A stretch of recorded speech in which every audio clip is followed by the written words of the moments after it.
Let's talk about what you need to be a well-equipped boxer. You want to tend to all the details of your sport, and being well-equipped is a very important detail. So I'm going to show you some equipment you're going to need, and I'm going to show you in the order of importance that you're going to need them. One of the first things you're going to need is a hand wrap, just like I have on here. So you want, you have a lot of variety of hand wraps. These are somewhat elastic. These are known as Mexican style, and they're 180 inches in length.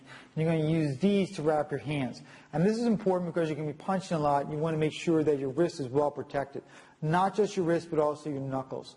Also, the proper execution of the punch is going to be important, so you hit with the top of your knuckles right where you're wrapping and not another part of your hand. After you get the wraps, what you're also going to need is a pair of bag gloves. Now, I recommend the lighter pair of bag gloves. There's a lot bigger bag gloves out there. Some are heavier. Some people like them because the added weight they feel is an added workout.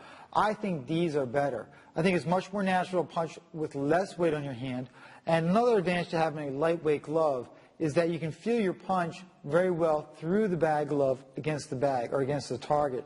And when you do that, you're sure to make your fist more correctly. So I'm not advocating that you get injured in order to learn how to punch correctly, but you're going to feel if you're punching incorrectly much sooner with this glove than if you have a really big cushion glove. Those big cushion gloves came along because of the aerobic boxing craze, and it was very important that people punch safely, quickly, so they gave them a big cushy glove through which they couldn't hurt themselves. For my guys who are more, in the competitive arena, if they move from a glove like that to a competitive glove, which is a lot lighter, the risk of them hurting themselves is greater because they haven't learned how to form a correct fist and how to punch correctly against a bag. So hand wraps and bag gloves are the first things you're going to need. And you can wear, tennis shoes or go barefoot for a while, but I also suggest quickly after that you have a good pair of boxing shoes. The thing about boxing shoes is the sole is thin and it's very even. And generally on a boxing shoe, and not more than a wrestling shoe, a boxing shoe is going to glide a little bit easier. So when you twist on the ball of your foot, it's going to happen a lot easier. Wrestling shoes have a bigger grip, and it's going to hold you back from turning, so you're not going to get the turn into your punch that you're looking for. And because there is a lot of twisting, I'm also afraid that maybe you may do some damage to your knee if you have a real sticky shoe. It's better to have a shoe that glides a little bit against the floor. So you have shoes, wraps, and bag gloves. Now you're probably going to move in some area of contact. And before you do anything, you want to have a mouth guard. One thing you can't replace is your teeth. So you want to have a real good mouth guard that will protect your teeth. More than that, this mouth guard that I'm showing you has a big bite on it. So it's about about half inch between your teeth. And this is known as a brain pad. What you're doing is you're putting a lot of cushion between the bottom jaw and the upper mandible. So when you do get hit, it absorbs a lot of the shock, and you tend not to get jarred as much in your head. Also, it tends to alleviate any type of injury to your jaw right here, which also happens when you get punched, maybe with an uppercut, and you have a very thin mouth guard. So that this double mouthpiece, I think, is much better, so I will look for that. It also has a big hole in the middle that lets you breathe much easier. Sometimes it's hard to breathe through your nose may be clogged, and you're going to need that extra room to breathe. This makes it very easy to get plenty of air when you're working out. Of course, when you start moving into the ring with your sparring, you're going to need a groin cup and a headgear. Okay? You're going to need these to protect yourself. Another thing you're going to need, of course, are sparring gloves. Now, these gloves are for sparring. These are known also as training gloves. These are 18 ounces. So guys who weigh 175 and above in my gym, I have them wear 18-ounce gloves.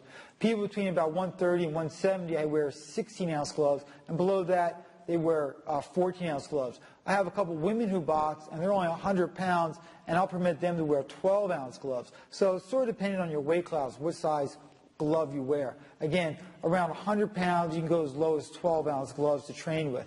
Between like 105 or 110 and 130 pounds, you have 14-ounce gloves from 130 to 175, 16-ounce gloves, and above there, 18-ounce gloves like this. So you're going to want to have the good gloves. You're going to want to have proper headgear. What's important is you get a lot of padding on the front of the headgear. You want to take it, used to say Everlast. Everlast used to be the only people who made really good headgear. So we have a term, you got to take it on the Everlast. Meaning when a punch comes in, you want to get your head down and absorb it here, not on your nose and certainly not on your chin. So you want to have a good headgear with plenty of cushion in the front like this. Okay, we already talked about the groin protection. This goes on the outside of your pants, so it's very easy to go over your trunks or over your workout pants when your train slips on, slips off. When you fight, this goes underneath your trunks. Some other pieces of equipment you might want to have on a personal use is a jump rope. Jump rope is a very important conditioning tool that we use. We jump a lot of rope, usually between 10 and 20 minutes every time you work out, and you do it as a cool down. It works your cardiovascular conditioning. It also helps you quite a bit with your footwork because it's very tricky. It helps you with your coordination. You don't need generally to get mitts unless you're working out with a partner, and these are punch mitts. And again, I think we mentioned earlier in the tape that you want to get the best ones you can. So good mitts like this are important, particularly if you're going to work with a partner and he's going to hold the mitts for you. If you join a boxing gym, you may not have to get your own. There's going to be trainers there who will have them. But I don't think it's a bad investment. You may want to look into a good set of punching mitts. Okay? I think we covered everything. In order to be really successful in your sport, you want to be a well-equipped boxer. If you're going to go ski, I'm sure you guys will go out there and buy the best skis available. I think instead of using equipment that's in the gym, being used by people, you can it's personal, it's for your own personal use. That concludes this lesson. Thank you for joining our videotape series on Ultimate Boxing. Remember, to be good at boxing, you've got to train regularly, train hard, and keep an open mind.